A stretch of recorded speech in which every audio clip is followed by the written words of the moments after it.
किशनपुर गांव में दो भाई रहते थे। बड़ा भाई सुधीर अमीर था, जबकि छोटा भाई स्वरूप गरीब था। सुधीर की पत्नी सुमन बहुत ही घमंडी थी। वो अपने देवर देवरानी से कोई मतलब नहीं रखती थी। हाँ, उनकी जिंदगी में क्या चल रहा है ये ताक झांक वो जरूर करती थी। बेटी, बाबा को भिक्षा दे दो, बहुत भूख लगी है। बाबा, 2 रोटी और चटनी है, आज कुछ बनाए नहीं। कोई बात नहीं बेटी, तुमने इतना दिया ये भी बहुत है। जीती रहो, हमेशा प्रसन्न रहो। मुझे बस इतना पता है कि तुम्हारे द्वार से मैं कभी भूखा नहीं जाता। तुम मुझे सदैव कुछ न कुछ अवश्य देती हो। तुम्हारे इसी दयालु स्वभाव की वजह से देखना, एक दिन भगवान शिव तुम पर कृपा अवश्य करेंगे और तुम्हारे जीवन के सारे दुख दूर हो जाएंगे। साधु बाबा जाने लगे तो सुमन जोर से हंसी। ऐसे आशीर्वादों से कोई अमीर नहीं बनता राधा। खुद तो 2 रोटी खाने को तरसती है और वैसे इन साधु महात्माओं को बांटती फिरती है।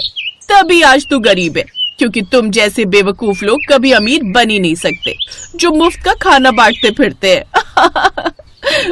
साधु बाबा, ये मेरी जेठानी है, आप इनकी बातों पर ध्यान मत दीजिए।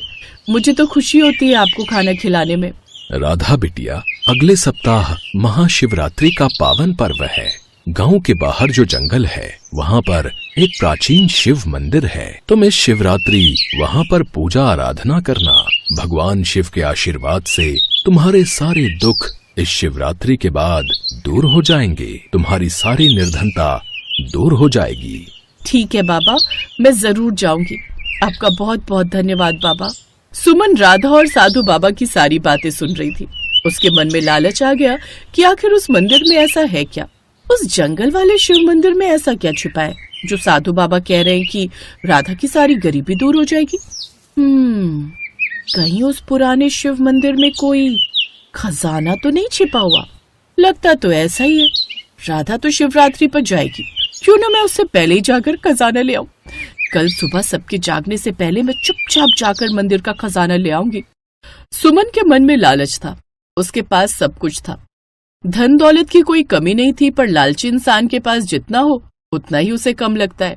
अगली सुबह जब सब सो रहे थे तब सुमन उठी और सबकी नजरों से बचकर चुपचाप जंगल में चली गई। हाँ, वो रहा मंदिर, वो सामने। कितना पुराना मंदिर है, जैसे सालों से साफ ही ना हुआ। पर मुझे क्या करना है, मुझे तो खजाना लेना है और किसी चीज से कोई मतलब नहीं मुझे। सुमन ने एक बार भी मंदिर में प्रणाम नहीं किया, उसे सिर्फ खजाना ढूंढना था। पर सुमन ने जैसे ही मंदिर में प्रवेश किया वो घबरा गई। मंदिर में ढेरों सांप बिच्छू घूम रहे थे। ये मैं कहाँ आ गई? ये मंदिर तो सांप बिच्छुओं का डेरा है, यहाँ कोई खजाना नहीं है। अगर मैं एक पल भी यहाँ रुकी तो ये सांप बिच्छू मुझे काट लेंगे। नहीं, मुझे वापस जाना होगा। मैं भी क्या उस साधु की बेकार की बातों को सुनकर यहाँ मंदिर में मरने के लिए आ गई। नहीं, मैं तो वापस जा रही हूँ, मुझे अपनी जान नहीं गंवानी। सुमन घबराकर वापस घर लौट आई। कुछ दिनों बाद शिवरात्रि का त्योहार आया। राधा ने उस दिन शिवरात्रि का व्रत किया।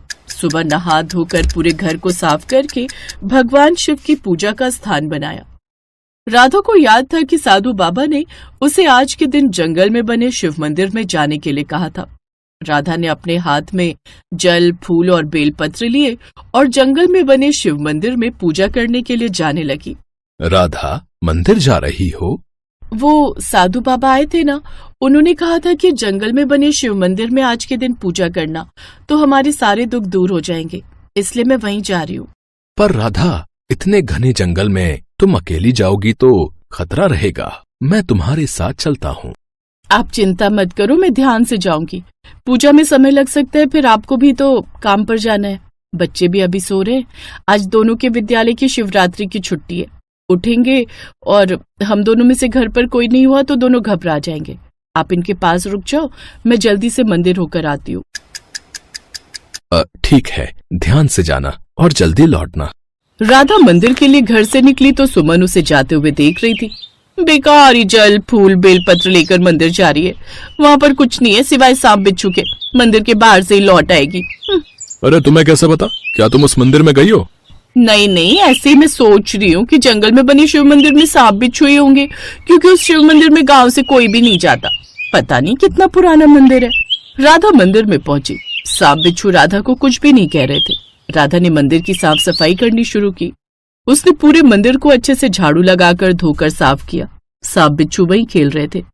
उन्होंने राधा को कोई नुकसान नहीं पहुंचाया। राधा ने शिवजी की मूर्ति को फूलमाला से सजाया, शिवलिंग पर जल चढ़ाकर फूल और बेलपत्र चढ़ाए, रोली चावल चंदन से श्रृंगार किया, धूप दीपक जलाकर आरती की। तभी भगवान शिव प्रकट हुए। राधा, मैं तुम्हारी भक्ति से प्रसन्न हूँ। आज शिवरात्रि के पावन पर्व पर तुमने इस मंदिर को साफ करके मेरी पूजा अर्चना की है।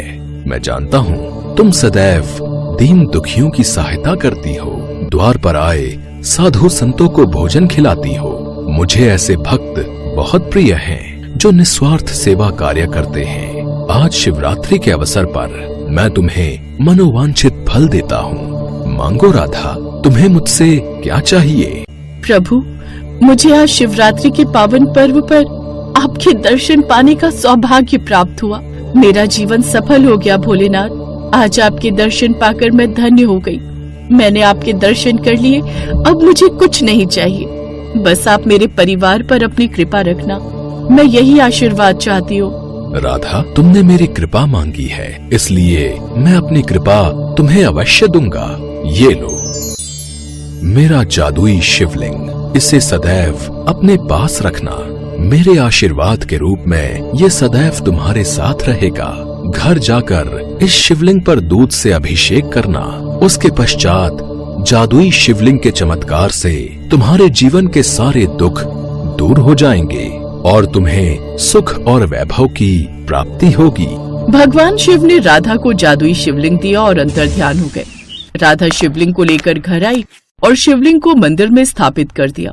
राधा ने स्वरूप को सारी बात बताई और पूरे परिवार के साथ मिलकर राधा ने शिवरात्रि के पावन पर्व पर भगवान शिव के द्वारा दिए हुए जादुई शिवलिंग की पूजा की। जैसे ही राधा ने शिवलिंग पर दूध चढ़ाया, अचानक जादुई शिवलिंग के चमत्कार से राधा का पुराना घर एक सुंदर हवेली में बदल गया। राधा और स्वरूप हैरान रह गए। हवेली में सारे सुख और वैभव की चीजें व्यवस्थित हो गई। रसोई घर अनाज और फल सब्जी से भर गया। धन दौलत से तिजोरी भर गई। ये देखकर राधा और स्वरूप की खुशी का ठिकाना नहीं था। भगवान शिव की कृपा से हमारे पास सब कुछ हो गया जी। आज शिवरात्रि के पावन पर्व पर शिव जी ने हमें ये जादुई शिवलिंग देकर हमारे सारे दुख दूर कर दिए। उस दिन के बाद वो साधु बाबा कभी नहीं लौटे, पर राधा और स्वरूप ने मान लिया था कि वो साधु बाबा अवश्य ही भगवान शिव ही थे, जो उनके जीवन के दुख दूर करने आए थे। स्वरूप और राधा ने उस शिवरात्रि पर खूब दान पुण्य किया। अब जंगल में बने शिव मंदिर की महिमा बढ़ गई। भक्त मंदिर में दर्शन के लिए जाने लगे, जिससे भगवान शिव बहुत प्रसन्न हुए। वो जानते थे कि उन्होंने बिल्कुल सही हाथों में अपना जादुई शिवलिंग दिया है। इस कहानी से हमें यही सीख मिलती है कि हमें सदैव दूसरों की सहायता करनी चाहिए, अपनी इच्छा के अनुसार दान पुण्य करना चाहिए। द्वार पर आए भिक्षुक को कभी खाली हाथ नहीं भेजना चाहिए। अपने सामर्थ्य के अनुसार जरूर कुछ न कुछ दान में देना चाहिए, क्योंकि क्या पता किस रूप में भगवान तुम्हारी परीक्षा लेने के लिए तुम्हारे द्वार आ जाए और तुम्हारी झोली को सुख और वैभव से भर जाए। सुरेश एक चाउमीन के ठेले पर काम करता था, पर उस ठेले का मालिक सोहनलाल बहुत ही खड़ूस स्वभाव का था। सुरेश जितना मर्जी अच्छा काम कर ले, पर फिर भी उसका मालिक कभी भी उससे खुश नहीं होता था।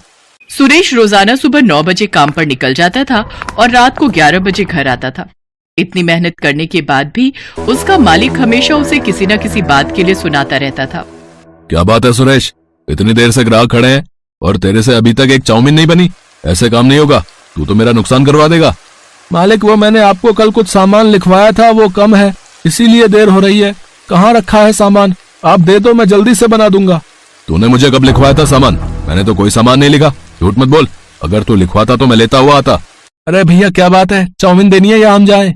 अरे नहीं नहीं, अभी बन जाएगी चाउमीन है, बस थोड़ी देर में मैं सामान मंगवा लेता हूँ। इतना टाइम नहीं है हमारे पास, रहने दो, हम कहीं और से खा लेंगे। हम तो तुम्हारा नाम सुनकर आए थे कि तुम्हारे ठेले की तवा चाउमीन बहुत बढ़िया बनती है। चलो भाई चलो, यहाँ रुकना बेकार है, यहाँ तो सामान ही नहीं है, चाउमीन क्या खाएंगे है। ग्राहक वहाँ से खाली ही लौट गए। सुरेश के मालिक ने सारा गुस्सा सुरेश पर निकाल दिया और गुस्से में सुरेश को चाटा लगा दिया। तेरी वजह से आज मेरे ग्राहक खाली लौट गए। मालिक आप मेरे ऊपर हाथ मत उठाओ, वरना। क्या करेगा तू है? क्या करेगा तू बता? गरीब भिखारी, मेरे टुकड़ों पर पलने वाला, मेरे को आंखें दिखा रहा है। अरे तू नौकर है, मेरा नौकर। मैं चाहे तुझे मारूं या फिर तेरे साथ कुछ भी करूं, तुझे सब कुछ सहन करना पड़ेगा। मालिक मुझे आपके पास नौकरी नहीं करनी, आप मेरा हिसाब कर दो, मैं नौकरी छोड़ रहा हूँ। क्या कहा? नौकरी छोड़ रहा है? अब इतनी जल्दी मैं दूसरा नौकर कहाँ से लाऊंगा? 1 रुपया भी नहीं मिलेगा। करना है तो कर, वरना बिना पगार लिए ही यहाँ से निकल जा। मालिक आपने पिछले 2 महीने से मेरे पैसे नहीं दिए हैं, ये तो गलत बात है। मुझे जब आपके यहाँ नौकरी करनी नहीं तो आप मेरे पिछले पैसे दे दो ना। तेरे पास क्या सबूत है कि मैंने तुझे 2 महीने के पैसे नहीं दिए? जा कर ले जो करना है, मैं तुझे पैसे नहीं दूंगा। सुरेश बिना पगार लिए ही घर लौट आता है। तुम्हारे पैसे मार लिए, तुम्हारे ऊपर हाथ भी उठा दिया। अरे वो कैसा इंसान है? चलो तुम और मैं अभी चलते हैं। कैसे नहीं देगा वो पैसे? अरे पार्वती वो इंसान ठीक नहीं है, उसके मुंह ना ही लगो तो सही रहेगा, छोड़ो जाने दो। पर ये तो बहुत नुकसान हो गया ना, तुम्हारे हाथ में कोई काम भी नहीं है, घर का गुजारा कैसे होगा?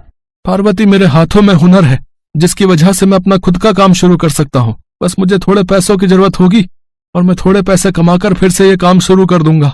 सुरेश ने थोड़ी मजदूरी करनी शुरू कर दी ताकि वो पैसे कमाकर तवा चाउमीन का ठेला लगा सके। पर एक दिन, अरे पार्वती भाभी, अरे जल्दी चलो। अरे सुरेश भैया बिल्डिंग की सीढ़ियों से गिर गए हैं, उन्हें बहुत चोट आई है। क्या चोट आ गई? कहाँ है भैया?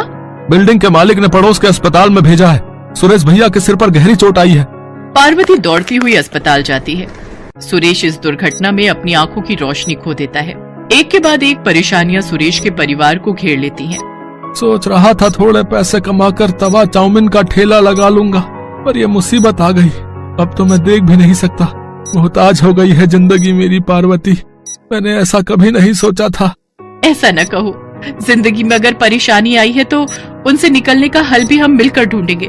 आप ठेला नहीं लगा सके तो क्या हुआ, मैं तवा चाउमीन का ठेला लगाऊंगी। बस आप मुझे तरीका बताते जाना, मैं उसी तरीके से बनाने की पूरी कोशिश करूंगी। मैं भी आपकी मदद करूंगी मम्मी। मैं भी आपकी मदद करूंगा मम्मी। ठीक है मेरे प्यारे बच्चों, तुम सब तो मेरी हिम्मत हो। पार्वती उधार पर चाउमीन बनाने का सामान और ठेला ले लेती है। सुरेश उसे बोल बोल कर तवा चाउमीन बनाना सिखाने लगा। जब पार्वती बाजार में तवा चाउमीन का ठेला लगाती तो सुरेश और बच्चे भी उसके साथ ही रहते। पार्वती धीरे धीरे बहुत ही बढ़िया तवा चाउमीन बनाना सीख गई। ग्राहक भी पार्वती के ठेले पर आते तो तवा चाउमीन की बहुत तारीफ करते।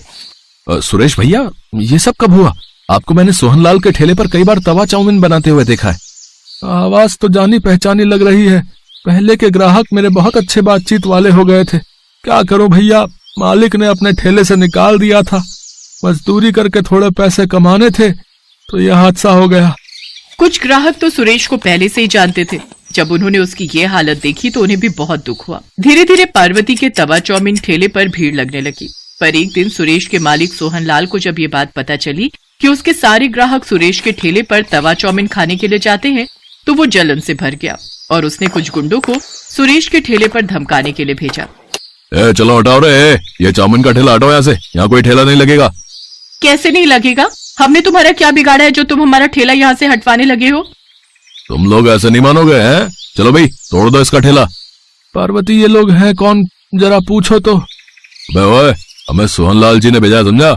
उनके सारे ग्राहक तुम्हारे ठेले पर आने लगे हैं और वो ऐसा कभी नहीं चाहते, इसलिए उन्होंने कहा है कि तू अब ये काम बंद कर।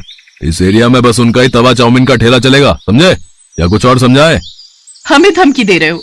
बाजार के बीच में खड़े हैं, अभी आवाज लगाऊंगी तो लोग इकट्ठे हो जाएंगे।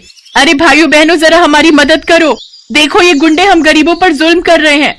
क्या हुआ बहन जी, चिंता मत करो, हमारे होते हुए गुंडे आपका कोई नुकसान नहीं पहुंचा सकते। चिंता मत करो, हम अभी इनकी वीडियो बनाकर सोशल मीडिया पर डालते हैं। क्या नाम बता रहे थे भैया, तुम्हें किसने भेजा है? गुंडे थोड़ा घबरा जाते हैं। उनके आसपास लोगों की भीड़ जुटने लगती है, जिनमें से कुछ मीडिया के लोग भी थे और कुछ जर्नलिस्ट, कुछ यूट्यूबर। फिर क्या था, उनको देखकर गुंडे बुरी तरह डर जाते हैं। इतनी देर में सोहनलाल भी आ जाता है। अब तो भीड़ सोहनलाल के पीछे पड़ जाती है। आप सब जानते हैं इस बेईमान ने मेरे पति के 2 महीने के पैसे मार लिए और इन्हें नौकरी से निकाल दिया। आज मेरे पति की हालत इसी की वजह से है। सीधी तरह से इन गरीबों के पैसे लौटा दो, वरना तुम्हारा ये हाल होगा कि तुम सोच भी नहीं सकते। मैं एक न्यूज रिपोर्टर हूँ, भले ही आज मैं ड्यूटी पर नहीं हूँ, पर अपना फर्ज भली भांति जानती हूँ। सीधी तरह देते हो या तुम्हारे खिलाफ खबर छापूं? नहीं, मैं पैसे देता हूँ।